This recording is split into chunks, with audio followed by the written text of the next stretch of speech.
Então, a paz de Jesus é uma paz que excede o entendimento.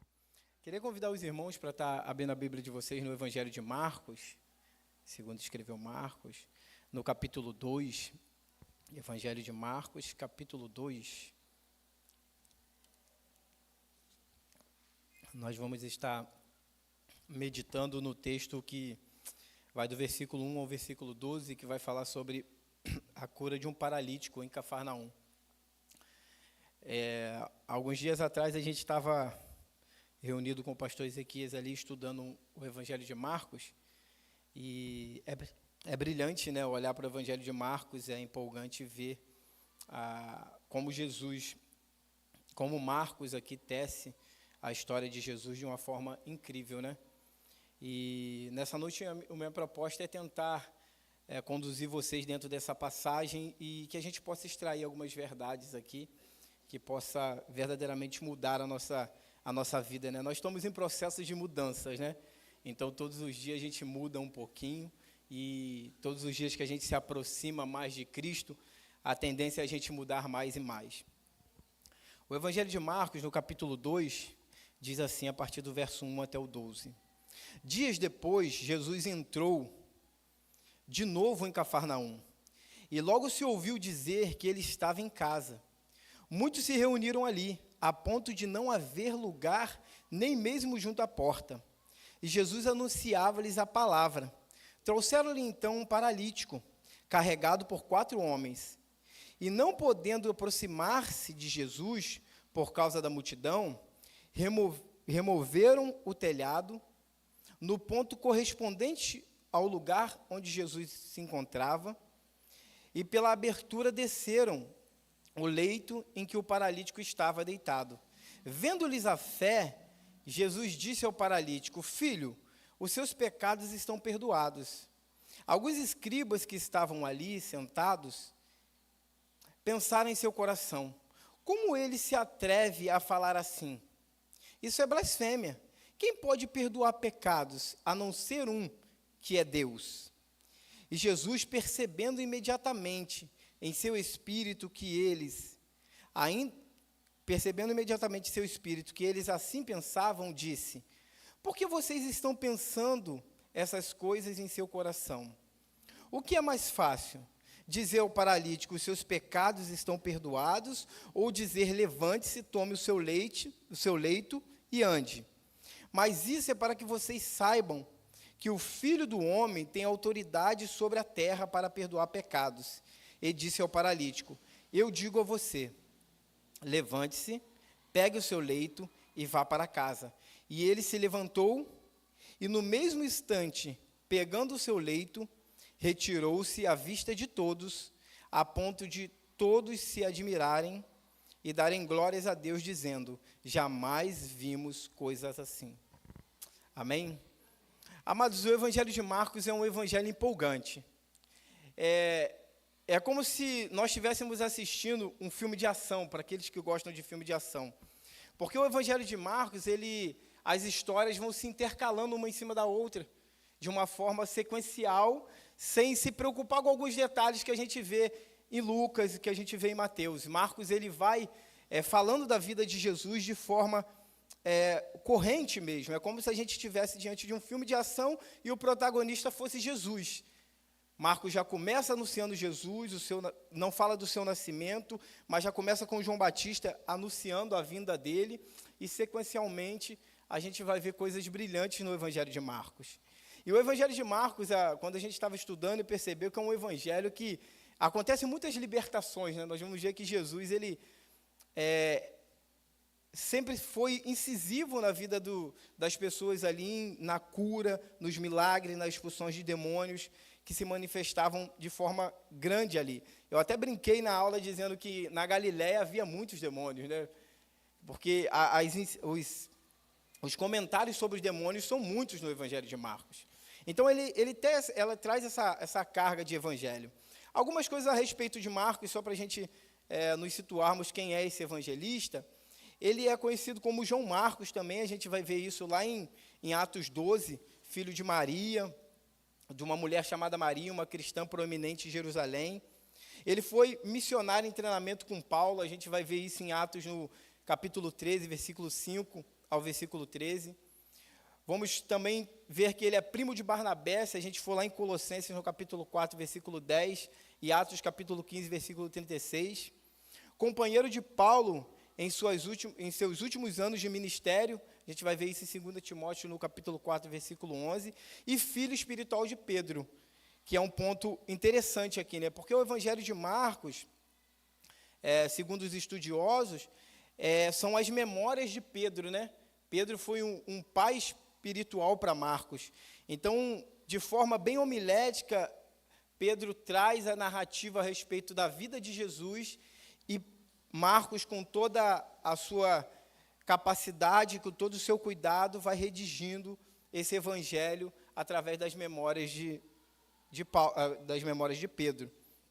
E isso é brilhante, a gente vê isso, porque a gente, quando vai lendo o evangelho com essa ideia na cabeça, a gente entende algumas passagens, a gente olha para algumas passagens numa perspectiva um pouco mais diferente, né, um pouco mais pontual, né.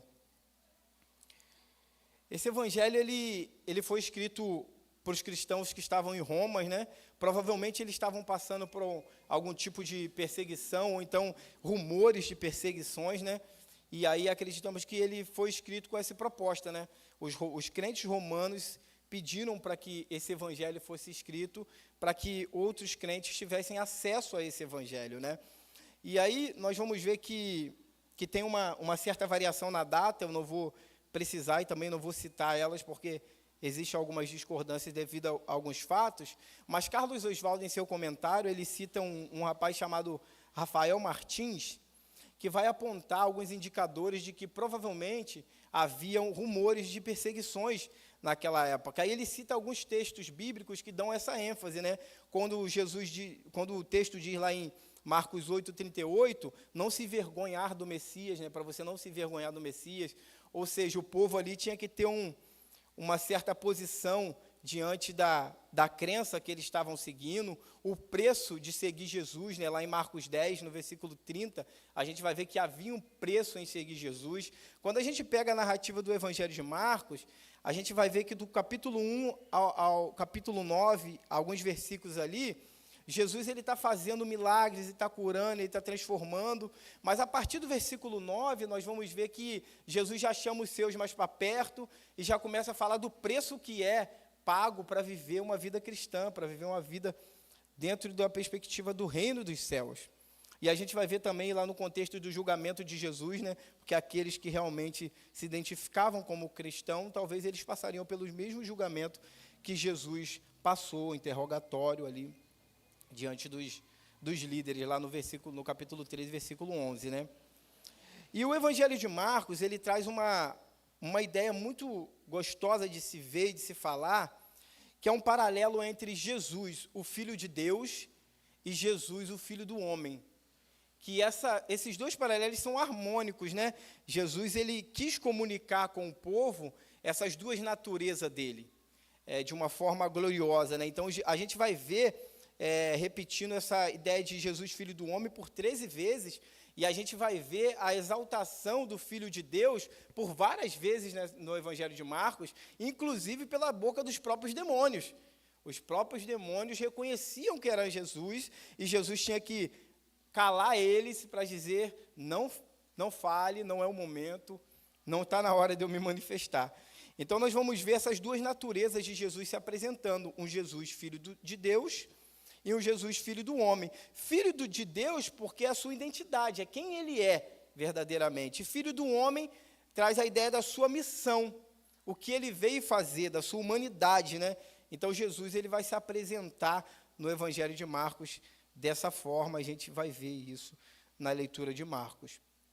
E eu quero propor uma grande ideia, mas eu queria fazer uma colocação antes. Esse texto que a gente vai trabalhar nessa noite, ele tem um pano de fundo muito interessante, e ele tem uma proposta central, que é demonstrar Jesus, aquele que pode perdoar pecados, aquele que tem autoridade na terra para perdoar pecados. Mas antes da gente entrar diretamente nisso, eu acho que é muito inevitável a gente não olhar para o texto e ver algumas coisas, algumas cenas que passam, e que são brilhantes, que eu creio que vale a pena a gente citar. E eu quero estar citando algumas cenas que surge aos meus olhos, e eu creio que na sua leitura vai surgir também, vai surgir muitas outras coisas também. Eu quero propor uma grande ideia para essa noite, que é a seguinte: o Filho de Deus tem toda a autoridade na terra, como Filho do homem, para perdoar, trazendo salvação e esperança aos perdidos. O Filho de Deus tem toda a autoridade na terra, como Filho do homem, para perdoar, trazendo salvação e esperança aos perdidos. Isso é muito central nesse texto, né? Nós vamos ver que Jesus ele tem autoridade para fazer isso, para perdoar pecados como Filho do homem. E isso é maravilhoso, porque a gente é como se Jesus se aproximasse da gente e, ao mesmo tempo, a gente olhasse para ele e visse que ele é um ser humano perfeito e de que, apesar dele ter se esvaziado da tua glória, o Pai confere toda a autoridade sobre a vida dele para ele perdoar pecados. Para ele perdoar pecados. E aí o texto começa, amados, dias depois, o texto vai dizer, dias depois Jesus entrou de novo em Cafarnaum. E logo se ouviu dizer que ele estava em casa. Muitos se reuniram ali a ponto de não haver lugar nem mesmo junto à porta. E Jesus anunciava-lhes a palavra de Deus, né? Jesus anunciava-lhes a palavra. Jesus entra em Cafarnaum. Aqui diz que ele está em sua casa. Alguns comentaristas vão dizer que essa casa provavelmente é de um dos seus discípulos. Mas Jesus estava em casa, de qualquer forma, Jesus estava em casa. Lá no Evangelho de Mateus, lá no capítulo 4, vai trazer uma profecia a respeito, que Isaías fala dessa profecia lá no capítulo 9. Por que Jesus foi morar em Cafarnaum, né? Jesus já estava residindo em Cafarnaum no começo do seu ministério, porque o profeta Isaías já tinha proclamado isso anteriormente, né? Quando a gente vê o profeta Isaías falando lá, e Mateus replicando, né? Em Mateus, no versículo 15 e 16, do capítulo 4, vai dizer assim, ó, terra de Zebulon, terra de Naftalim, caminho do mar, Galiléia dos gentios, o povo que vivia em trevas viu uma grande luz, e o que vivia na região da sombra da morte, resplandeceu-lhes a sua luz. Então Jesus, o Nazareno, né, vai dizer lá no capítulo 13, que Jesus, no versículo 13 do capítulo 4, que Jesus sai de Nazaré e vai morar em Cafarnaum, para que se cumprisse essa profecia que o profeta Isaías tinha falado, para que se cumprisse essa palavra. Por isso que Jesus sai de Nazaré e vai morar em Cafarnaum. Então Jesus residia em Cafarnaum. E aqui é a segunda entrada de Jesus em Cafarnaum. Jesus, ele estava em alguns lugares desertos. O capítulo 1, lá no versículo 45, a gente vai ver que Jesus, ele estava em alguns lugares desertos, porque a fama dele já corria de uma forma muito grande. E após a cura do leproso, no capítulo 1, lá a partir do verso 40, nós vamos ver que quando Jesus diz para ele não comentar, não falar a respeito do que aconteceu, ele espalha para todo mundo. Então, Jesus acaba tendo uma proporção de fama muito grande. Então, Jesus, ele costumava ir para os lugares desertos. É interessante que o texto diz que mesmo Jesus indo para os lugares desertos, o povo ia atrás dele. E agora Jesus entra de novo em Cafarnaum. Ele resolve entrar de novo em Cafarnaum, na sua cidade. Lá em Mateus, também no capítulo 9, lá em Mateus no capítulo 9, versículo 1, vai dizer que a cidade de Cafarnaum, Jesus era conhecido como... A cidade de Cafarnaum era conhecida como cidade de Jesus, né? O povo dizia isso, Mateus replica essa ideia, né, lá no capítulo 9, de que a cidade de Cafarnaum era conhecida como a cidade de Jesus. E Jesus entra na cidade, está em sua casa, e ali se reúne uma grande multidão, porque ficaram sabendo que Jesus estava em casa. E uma primeira parte aqui que eu quero destacar para vocês é que Jesus, ele não perde a oportunidade, né? Ele anuncia a palavra. É algo que salta aos meus olhos quando eu olho assim, né? Jesus está em casa, a casa está totalmente entupida de gente, não tem espaço nem nas portas, mas Jesus não perde a oportunidade. Ele anuncia a palavra de Deus. E essa parte de anuncia a palavra de Deus é muito interessante, né? Porque Jesus entendia o seu propósito na terra. E seguindo a linha do pensamento de Marcos, de que o reino precisava ser proclamado de forma imediata, Jesus não perdia a oportunidade de anunciar o reino dos céus. Quando a gente olha lá no capítulo 1, no versículo 15 e 16, o texto diz assim, Jesus, após ter sido tentado, né, a gente vai ver que ele é tentado por Satanás e logo ele sai da tentação e vai para Galiléia pregar o evangelho de Deus. Lá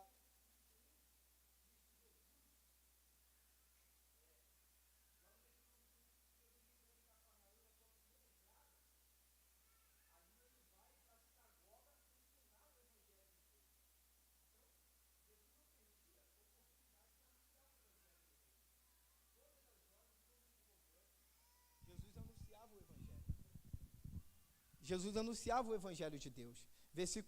Capítulo 1, versículo 15, Jesus, após ser tentado, vai para Galileia, anunciar o evangelho de Deus.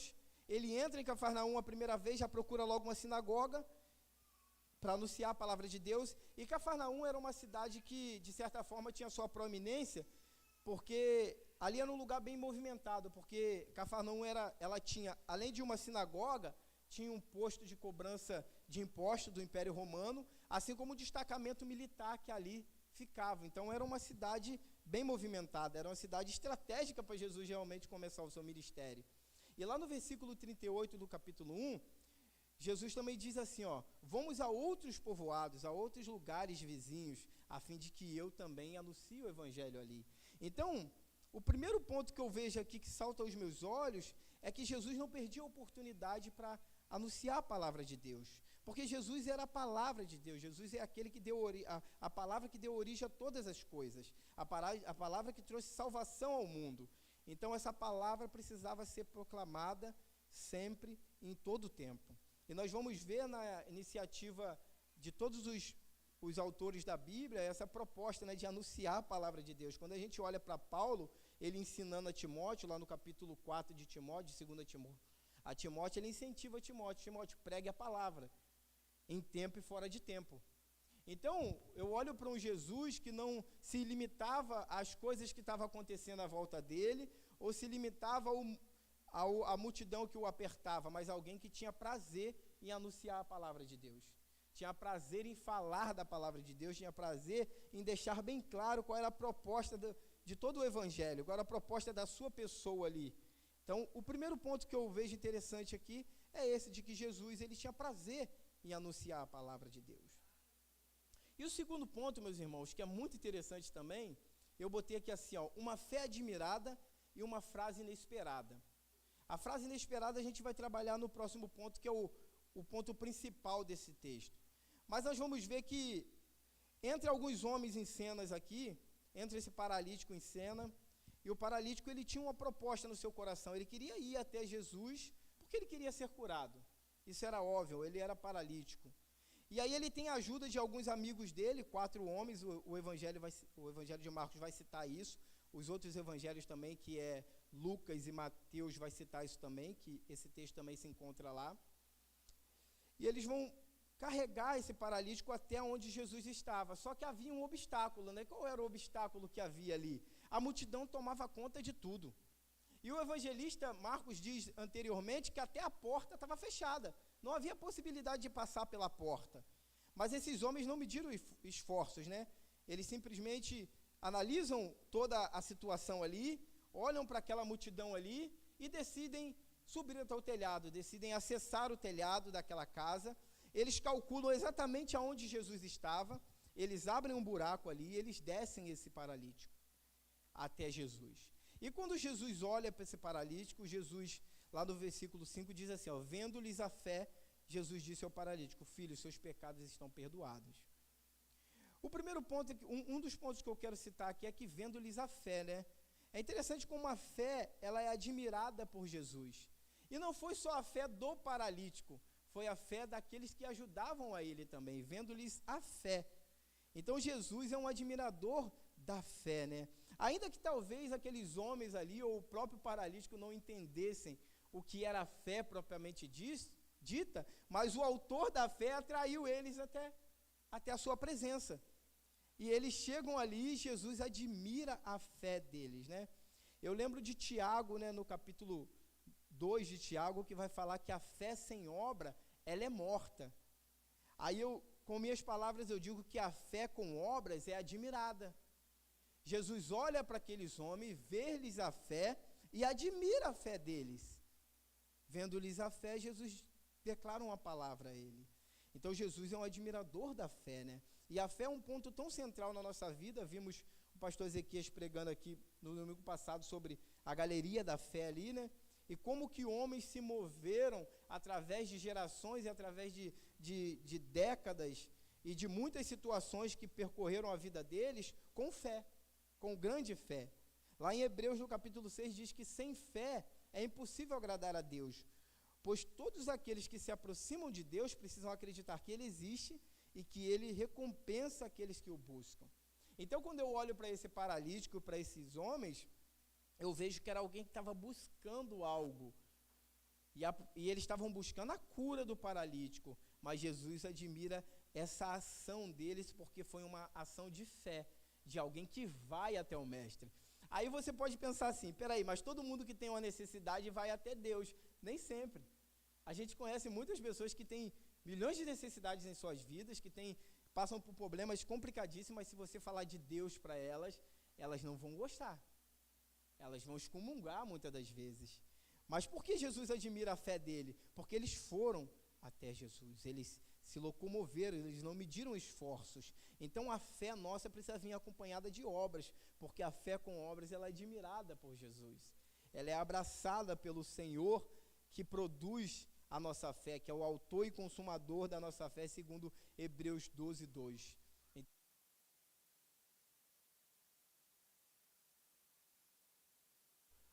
Aleluia. De grande importância também é a fé, né? A fé que é admirada por Jesus. E agora nós vamos para o ponto principal desse texto, que é o ponto que Jesus ele tem autoridade para perdoar pecado. Aí é uma frase inesperada. Amados, o paralítico ele vai até Jesus. Ele é levado até Jesus porque ele não tem condições de ir até Jesus, né? A gente vê que esses 4 homens, lá no versículo 3, pegam o paralítico, levam ele até Jesus. E assim eles arrumam uma estratégia de descer com ele ali à presença de Jesus, porque a multidão cercava a casa. E Jesus admira a fé deles, mas Jesus diz o seguinte: filho, os seus pecados estão perdoados. Então, o paralítico e todos que estavam ali escutam uma frase inesperada. Porque o que ele foi buscar ali? Ele foi buscar a cura dele. É óbvio que ele foi buscar a cura dele. É óbvio que ele queria ser curado. Talvez aquele paralítico olhe para Jesus, mas peraí, Jesus, eu não estou falando de pecado não, eu quero ser curado. Talvez aqueles homens em cima do telhado lá acham estranho porque os seus pecados estão perdoados. Mas Jesus tinha um plano divino traçado em sua mente. Aqui ele vai se revelar como Filho do Homem, cheio de autoridade divina na terra para perdoar pecados. Nós vamos ver que nesse bloco do versículo 5 até o versículo 6, se repete a palavra pecado e perdão de pecado por 5 vezes, e uma das vezes vai ser citada pelos escribas que estavam ali, né? Então, essa frase é uma frase inesperada. É como se você chegasse aqui nessa noite, talvez com alguma necessidade, e você simplesmente vai escutar algo poderoso de que, filho, os seus pecados estão perdoados. E aí, talvez para muitos isso soe de maneira inadequada, mas Jesus tem um plano em tudo isso.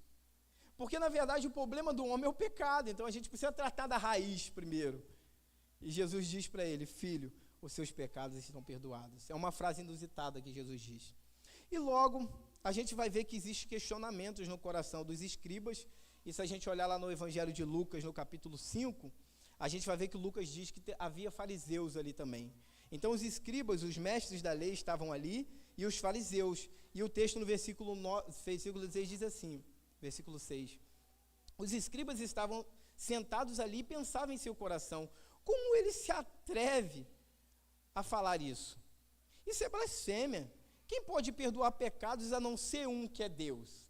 E eles não estavam errados nesse pensamento deles, porque seguindo a ideia da fé judaica, e o judeu que conhecia o fundamento da fé judaica, ficaria indignado com essa declaração surpreendente de Jesus e ousada, porque as Escrituras vão apontar e as Escrituras vão apresentar que só quem tem poder para curar pecados, para libertar o homem do pecado, é Deus. E eles estavam certos quando eles dizem isso. E nós vamos ver que eles pensam isso em seu coração, eles não proclamam isso, mas eles pensam em seu coração isso. Eles dizem: isso é blasfêmia. Quem pode perdoar pecados senão um? Talvez tinha alguns textos na mente deles, como o texto de Salmos 103, versículo 3, que diz assim: ele é quem perdoa toda a tua iniquidade, quem sara todas as suas enfermidades, apontando para Deus, é Deus que faz isso. Talvez eles estavam com o texto de Isaías 1:18 no coração, que disse: vinde agora, erguei-me, diz o Senhor. ainda que os vossos pecados sejam como a escarlata, eles se tornarão brancos como a neve. Ainda que sejam vermelhos como o carmesim, eles se tornarão como a branca lã. Então, talvez esse texto estava na cabeça deles, eles não estão errados. Deus tem poder para perdoar pecados. Só Deus tem poder para perdoar pecados. Mas eles não estavam identificando que Jesus era o Filho de Deus. Eles não estavam identificando que Jesus era aquele que veio enviado por Deus. Eles não olharam para o capítulo 1 de Marcos, lá no versículo 1, que diz: o princípio do Evangelho de Jesus Cristo, Filho de Deus. Eles não olharam para isso, eles não se atentaram para entender de que Jesus era Filho de Deus e de que toda a autoridade de Deus estava sobre o seu Filho, porque ele era Filho de Deus. Então, apesar deles conhecerem ou não conhecerem as Escrituras, esqueceram de texto das Escrituras Sagradas que apontam para essa verdade de que Jesus é o Filho de Deus. E Jesus é questionado por eles, em seu coração, dizendo: quem é esse, né? Ele está blasfemando, ele está cometendo pecado. Não é só Deus que pode perdoar pecado. Mas Jesus prontamente diz a eles, né? Jesus, conhecendo os pensamentos deles, conhecendo a intenção do coração deles, Jesus diz, né? Percebendo imediatamente em seu espírito que eles assim pensavam, disse-lhe: por que vocês estão pensando assim? Essas coisas no coração. O que é mais fácil dizer ao paralítico: seus pecados estão perdoados? Ou dizer: levante-se, toma sua cruz, toma o seu leito, né, e ande. Mas isso é para que vocês saibam que o Filho do Homem tem toda a autoridade sobre a terra para perdoar pecados. Aí Jesus proclama para ele: levante, ande, toma seu leito e ande. O Filho de Deus tem todo o poder na terra para perdoar pecados. E a gente vai ver isso de forma tão clara, que esse poder de Jesus, ele é tão revelado nas Escrituras, e a gente vai ver lá no capítulo 1, no versículo 1, proclamando que ele era Filho de Deus. E a gente vai ver que Jesus, após sair do seu batismo também, a gente vai ver que há uma voz do céu que diz: esse é meu Filho amado em quem eu tenho muito prazer. Deus vai dizer isso. E nós vamos ouvir inúmeras vezes pelos demônios, como em Marcos 1, versículo 23 a 24, que o demônio diz assim: que temos nós contigo? Bem sabemos que o Senhor é Filho de Deus. Em Marcos 3, no versículo 11, e em versículo 5, 7, o demônio vai dizer assim: ó, tu és o Filho de Deus, Jesus, o Filho de Deus Altíssimo. Então, Jesus era conhecido no inferno, porque ele era Filho de Deus, dotado de todo o poder, mas nesse momento ele não é conhecido pelos escribas, que são doutores da lei, porque eles desprezavam Jesus.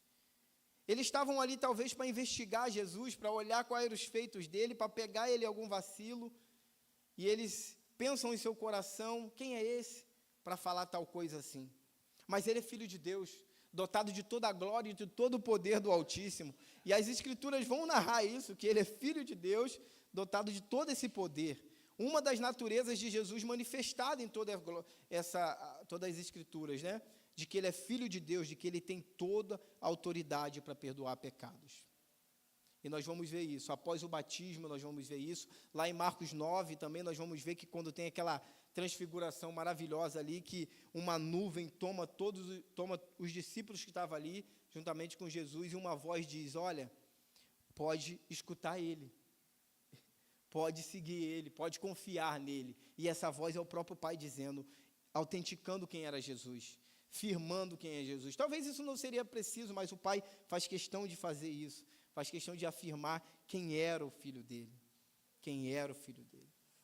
Então, amados, nós vamos ver que Jesus, ele é cheio de glória e de poder, e ele se manifesta com essa natureza de Filho do homem, que vai se repetir ao longo do Evangelho de Marcos, denotando a sua grandeza e o seu poderio sobre o mundo.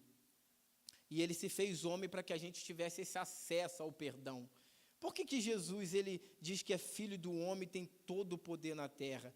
Para que você entenda de que com sua morte e ressurreição, ele nos dá acesso ao perdão do Pai. Então nós vamos ver isso de forma precisa. E nós vamos ver esse homem, após essa narrativa, sendo curado, sendo liberto do pecado, que era o mais importante ali. Nós buscamos a cura. Eu creio que devemos buscar quando estamos enfermos ou estamos cometidos de algo, mas se nós não formos libertos do pecado, continuaremos enfermos, porque voltaremos para a mesma estaca zero. Então, esse texto, ele tem esse objetivo de mostrar Jesus, o Filho do homem, com toda a autoridade na terra, para perdoar pecados. Para perdoar pecados. E Jesus diz para esse homem voltar para sua casa, que é muito interessante também, né? Para compartilhar para os seus, para informar para os seus o poderio de Jesus que foi derramado ali. De forma precisa, de forma gloriosa, de forma grandiosa. Jesus é aquele que tem todo o poder para perdoar pecados. E o texto caminha nessa perspectiva, amados. A Bíblia vai narrar, a Bíblia vai demonstrar de forma precisa de que essa vinda de Jesus ao mundo tinha um propósito fundamental, e ele já começa o Evangelho de Marcos, no capítulo 12, apontando para aquilo que ia acontecer lá no final de Marcos, que é a sua morte e ressurreição. Haveria necessidade, tinha necessidade desse Filho do homem morrer, para que verdadeiramente ele nos desse o acesso ao trono do Pai, abrisse o caminho através do perdão. Então, esse é o Filho do homem. E eu quero caminhar para o final com algumas aplicações, e a gente vai decorrer alguns argumentos a mais no texto. A primeira é: não permita que nada e nem ninguém te impeça de se achegar a Jesus. As muitas vozes destes séculos são atrativas, mas o seu fim é morte. Mas a voz que ecoa dos lábios de Jesus traz perdão, traz fé e traz salvação. Isso é muito interessante no texto, né? Porque o povo estava ali para ouvir o que Jesus tinha a dizer. E muitos ali, amados, não é errôneo falar isso, estavam ali atrás de um milagre. Estavam ali atrás de algo que eles viram anteriormente. Espera aí, esse cara faz milagre, é diferente. A gente talvez está buscando há muito tempo isso e não está vendo. Ele faz milagre. Mas a voz que ecoa ali, ela é muito mais do que o fato de fazer um milagre apenas. Ela vem para trazer perdão, encher o seu coração de fé e trazer salvação. E o paralítico sairia dali o mesmo se Jesus não o salvasse, se Jesus não o alcançasse, se ele não fosse tomado por esse poder grandioso do Filho do homem. Eu lembro de Mateus, no capítulo 11, versículo 28, que diz assim: ó, vinde a mim, todos vocês que estão cansados e sobrecarregados, e eu vos aliviarei. Eu vos aliviarei. Então, diante dos seus pecados, diante dos meus pecados, diante das dificuldades da vida, não deixa que as vozes desse século, vão imaginar aqui que aquela multidão eram as vozes que poderiam parar aquele paralítico. Espera aí, quando você chega, você já chegou num lugar que está tumultuado? Imagina um show, e você chegou atrasado, você queria ver aquele cantor de mais perto, mas você chegou atrasado. Você acha que se você bater no ombro do primeiro cara, assim, na sequência, se você for bater no ombro, alguém vai abrir para você passar, porque você quer ficar lá na frente? Não vai. Imagina você que comprou um bilhete de uma peça teatral que você queria ver muito, e você comprou lá da primeira cadeira, e alguém vem e fala para você assim: me dá o acesso dessa primeira cadeira aí, vai lá para a última. Então, são as vozes que pode ecoar da multidão. A multidão não dava espaço para ninguém passar, porque eles queriam o deles também. Mas esse homem não mede esforços, ele não dá ouvido às vozes que ecoam ali, ele dá ouvido à voz de Jesus. E há uma estratégia aqui brilhante de subir no telhado, de descer precisamente. É tão brilhante quando o Marcos fala isso, né? Eles calcularam precisamente aonde Jesus estava, ou seja, a casa estava cheia demais. Havia necessidade de olhar pelos buraquinhos para falar: peraí, aonde Jesus está? Isso me faz pensar, né? Será que nós temos procurado também com qualidade a presença de Jesus? Então, não permita que ninguém impeça você de se chegar a Jesus. Não permita que as vozes que ecoam nesse século te impeçam de chegar a Jesus. São tantas coisas, são tantas setas, são tantas informações, são tantas pessoas que não acreditam do jeito que a gente acredita, e a gente olha para eles e fala assim: cara, eles estão bem pra caramba, mas é a aparência, o fim deles é morte. O fim é morte. Vinde a Jesus, vai até Jesus, porque Ele tem perdão, porque Ele traz perdão, traz fé e traz salvação à tua vida. E o segundo ponto é que o segundo ponto, eu quero repetir o que Jesus disse aqui, e acrescentar algumas palavras, quando ele diz: filho, os seus pecados estão perdoados, porque o Filho do Homem tem sobre a terra toda a autoridade para perdoar pecados. Isso é muito interessante, amados. Quando Jesus chega: filho, os seus pecados estão perdoados. Quando foi na tua história, o marco da tua história, ou então hoje vai ser o marco na tua história, que você vai escutar essa frase de Jesus: filho, os seus pecados estão perdoados. Sabe o que essa frase informa para a gente? Informa de que agora sim meus problemas acabaram.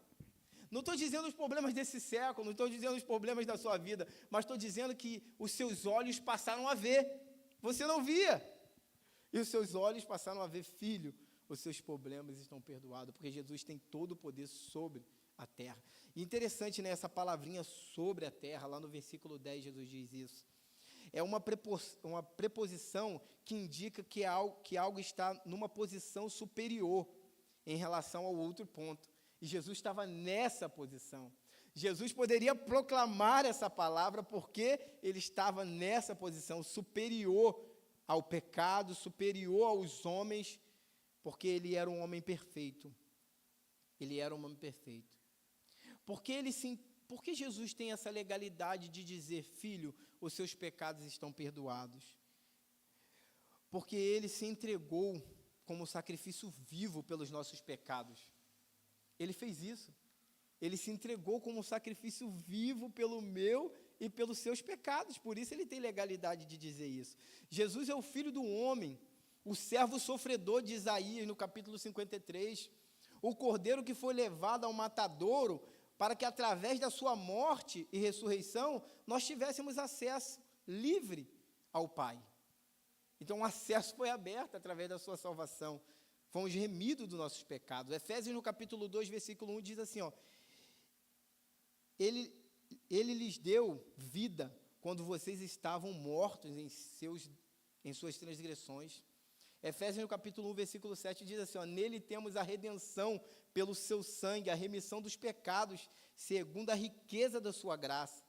Ele tem autoridade, amados, para perdoar pecados, porque ele é o Senhor.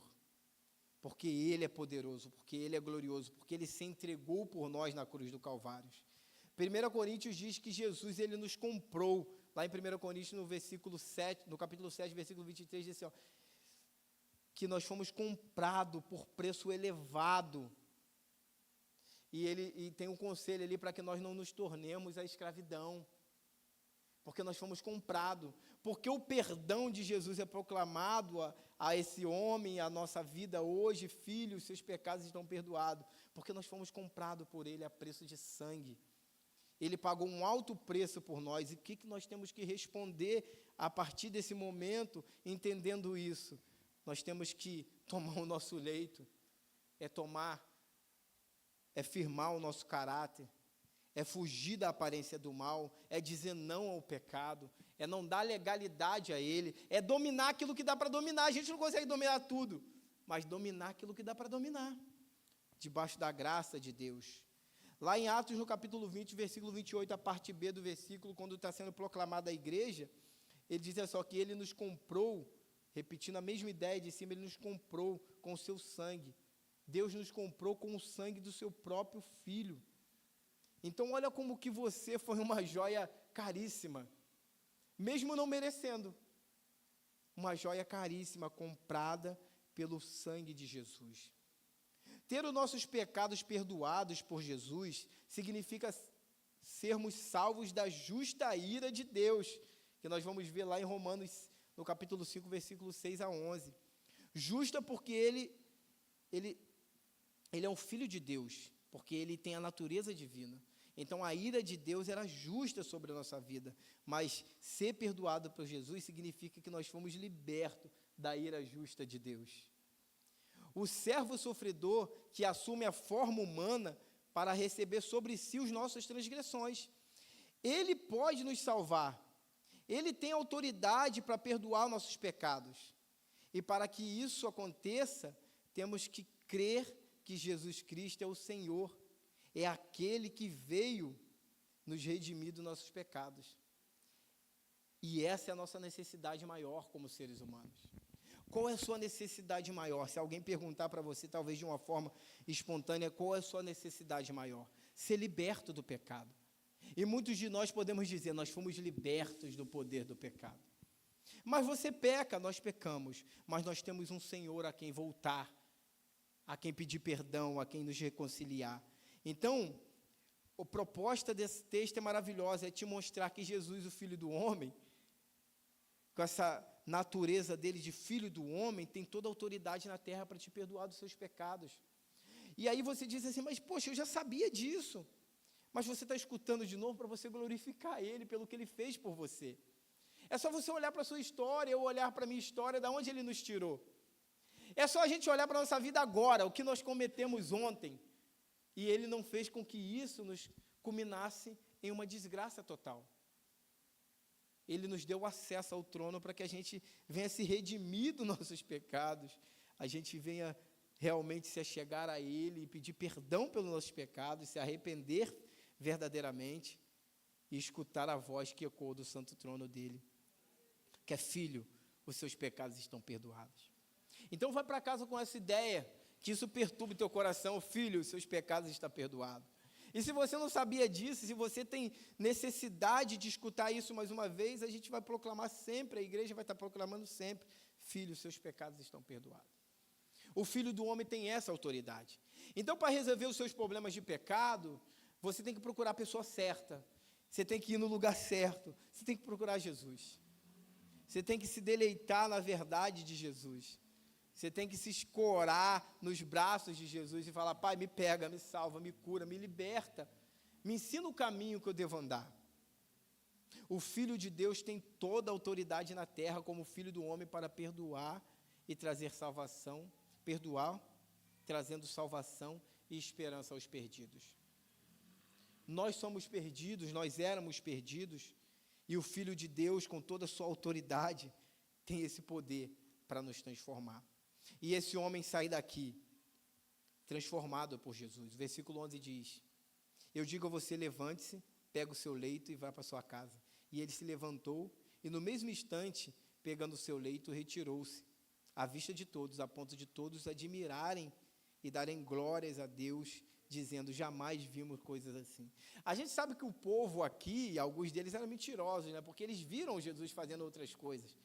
Mas eles sempre diziam que talvez isso era grandioso. Mas a fala é muito interessante, porque nós devemos se mover assim diante da glória de Jesus. Cadê sua alegria por saber que você foi perdoado? Cara, está faltando tudo, eu não tenho nada, só as reclamações do dia a dia. Mas cadê sua alegria de saber que você foi perdoado? Que você foi salvo em Cristo Jesus? Que você foi liberto em Cristo Jesus? Então, meu amado, levante a sua cabeça, erga o seu corpo e ande como um perdoado, como um salvo em Cristo Jesus, como um liberto. E entenda de que se aquilo que você está pedindo não aconteceu, filho, os seus pecados já foram perdoados. Isso aconteceu. Isso foi preciso. Isso foi transformador na sua vida. Isso te garantiu o acesso ao trono de Deus. Todos nós que temos experiências com Deus e quando oramos e sentimos a presença dEle, vemos a glória dEle sendo manifestada em nossa vida, é porque nós fomos perdoados. Muitos estão aí iludidos, achando que Deus está com eles e achando que a forma deles viverem é a que agrada a Deus, uma forma fora das Escrituras, e a oração deles bate no teto e volta, e o ego deles faz com que haja emoção, dizendo, estamos bem. Mas nós não, nós temos a plena ciência de que diante do Senhor a gente se humilha, e é só Ele que nos exalta, é só Ele que nos leva à alegria total. Então que Deus abençoe a tua vida. Após essa oração, você pode fazer a sua oração silenciosa e ir para a sua casa, mas não se esqueça dessa frase, que vai ecoar ao longo do texto, que ecoe ao longo da sua vida e que vai ecoar ao longo de todas as Escrituras. Filho, os seus pecados estão perdoados. Os seus pecados estão perdoados. Pai, muito obrigado por essa oportunidade, Senhor, de falar da Tua palavra, de proclamar a Tua glória e de receber do Senhor essa palavra maravilhosa, porque de vez em quando a gente se sente tão, ó Pai, preso a algumas situações da vida, presos a algum pecado que fica no nosso calcanhar, Mas o Senhor nessa noite está dizendo: filho, os seus pecados estão perdoados. Então nós podemos a partir de hoje, ó Pai, dizer: pecado, você não tem domínio sobre a minha vida. Talvez a gente possa citar, ó Pai, especificamente: pecado tal, você não tem domínio sobre a nossa vida, sobre a minha vida. E a gente vai viver como liberto, porque a frase filho, seus pecados estão perdoados, ela tem uma conotação de libertação. Jesus nos libertou dos nossos pecados, através da sua vinda, através da sua morte, através da sua ressurreição. E nós louvamos o Senhor por isso, ó Pai. Nós glorificamos o Senhor por isso. E não só nesse momento aqui, mas em todos os momentos da nossa vida, a gente quer estar como esses homens aqui, admirando o Senhor pela tua grandeza e fidelidade, e pelo teu poderio de perdoar pecados. Talvez aqueles só admiraram porque, ó Pai, o homem foi curado, mas nós admiramos o Senhor porque o Senhor perdoou o nosso pecado. Nós admiramos o Senhor porque o Senhor tem cuidado e zelado pelas nossas vidas. Nós admiramos o Senhor porque, ó Pai, nós escutamos do Senhor: filho, algo tão carinhoso: filho, os seus pecados estão perdoados. E por isso nós podemos, ó Pai, viver como libertos. Como libertos. Então, ó Pai, que o Senhor despeça o teu povo e que eles continuem refletindo durante essa semana sobre a tua palavra, sobre a tua grandeza, sobre o teu poderio sobre as nossas vidas, ó Pai. Te louvamos, ó Pai, e agradecemos o Senhor, porque o Senhor se manifesta a nós todos os dias. Isso é bom demais. Não deixe de, ó Pai, se achegar a nós. E não permita que a gente deixe de se achegar ao Senhor. Que o teu Espírito insista e nos convença todos os dias a se achegar ao santo trono do Senhor. Porque a tua palavra diz que aqueles que chegam ao trono do Senhor recebem graça e misericórdia do alto. Te louvamos, ó Deus, em nome do Senhor Jesus. Amém.